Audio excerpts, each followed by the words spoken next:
Dahil late kayo, exam agad tayo, sabi ni teacher. Exam agad? Anong talaga, late kayo eh.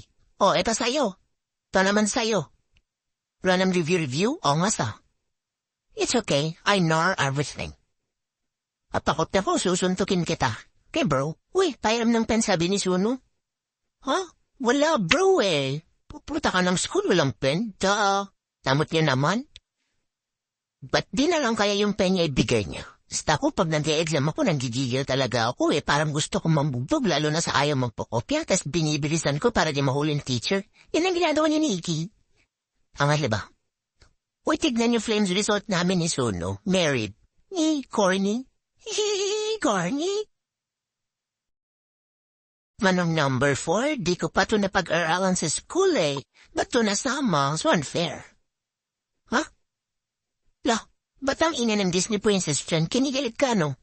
Ako'y tahimik lang sa umpisa. Kaya di mo papilitin. Uy, exam ka ba? Kasi gusto mo kong sagutin, no? Alam ko na yan. Mga malalandi, kaya marami nabubuntis ng maaga eh. Ha. Tarabasin nyo ngayong dalawang yan. Talaga, lalabas talaga kami mamaya, magdi-date kami. Kami na eh. Announcement, kami na ni Suno. Mapakulan ko na siya. Kaya na. Kailan pa? Ano na lang? Nakakaya, love you too. Uy, di pwede. Yung babae, di pwede. Hindi pwede, di mo ba narinig? Kami na. Wait, di nga. Oo, kami na. Nag-I love you siya kanina. Nag-I love you na po.